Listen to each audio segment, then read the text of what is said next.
Mauvais stationnement occasionnant parfois des embouteillages et accidents de la circulation, le transport urbain à Abidjan fait face à de nombreuses insuffisances. C'est pas facile d'arriver au travail. Et si on arrive en retard aussi, le patron nous laisse pas tranquille. Donc nous on prie que le transport soit diminué pour qu'on puisse arriver très tôt au travail. Quand ta voiture n'est pas bonne, arriver devant c'est bloqué. Pour l'aller qui est là, vraiment il y a des difficultés après. Donc il faut trouver en tout cas des gens sur place pour pouvoir faire dégager ces véhicules-là. Il est difficile vraiment d'avoir un véhicule, surtout aux heures de pointe. Surtout les heures de pointe, c'est difficile. Le transport aussi ne fait que augmenter. Et là, c'est vraiment difficile pour nous les jeunes. Pour améliorer la mobilité urbaine à Abidjan et ses périphéries, le gouvernement a créé en 2020 l'autorité de la mobilité urbaine dans le Grand Abidjan, AMUGA. L'état des lieux de la mobilité n'est pas reluisant. Il faut dire que l'État et le gouvernement ont fait de gros efforts ces dernières années. Vous avez vu, c'est pratiquement près de 3 000 milliards qui ont été investis dans les routes. Mais on a encore des embouteillages récurrents, on a encore beaucoup de problèmes de circulation. Le transport reste encore cher. Et donc, toutes ces questions-là font qu'aujourd'hui, l'autorité de la mobilité du Grand Abidjan vient à point nommé pour essayer de solutionner, prendre en charge efficacement chaque pan, n'est-ce pas, de la mobilité.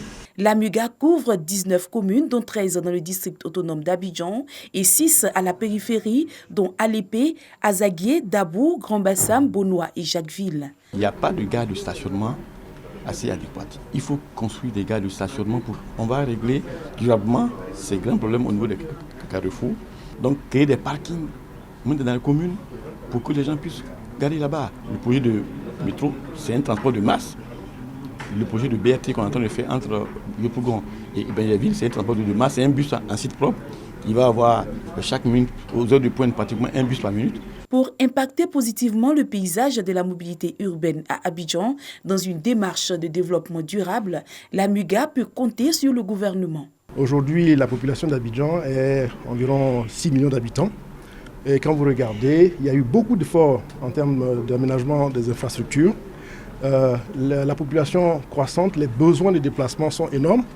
Malheureusement, nous avons d'énormes difficultés de mobilité.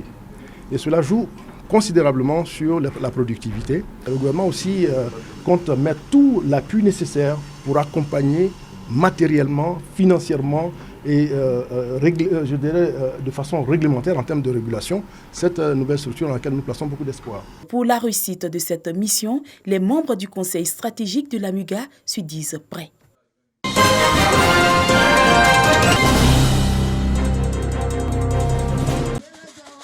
Début heureux de l'année 2021 pour les personnes en situation de handicap des régions du Hambol et du Tchologo. Ces personnes à mobilité réduite voient leurs moyens de déplacement renforcés. Des vélos, des cannes anglaises et des béquilles distribués aux organisations des personnes vivant avec handicap. Quand on n'a rien, on n'a pas de fauteuil ni de béquilles.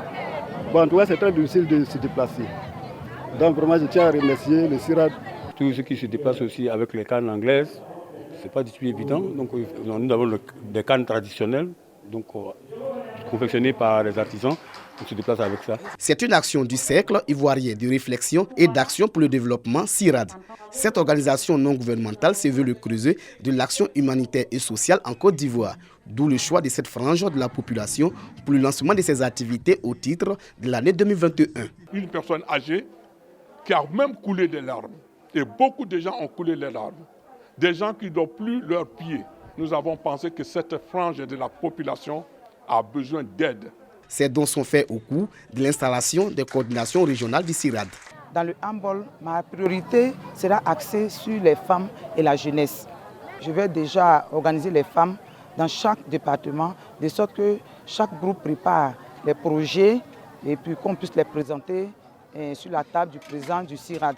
Le Cercle ivoirien de réflexion et d'action pour le développement a étendu sa toile de générosité au centre de santé ruraux des 2 régions visitées. L'État ne peut pas tout faire. L'État fait déjà beaucoup.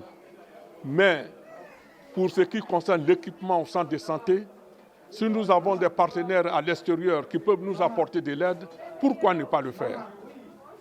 Créée en 2019 par le député de Séguéla, Mamadou Diomandé, cette organisation non gouvernementale intervient dans les domaines de l'éducation, de la santé, de l'agriculture, du commerce, de l'équipement et de la formation.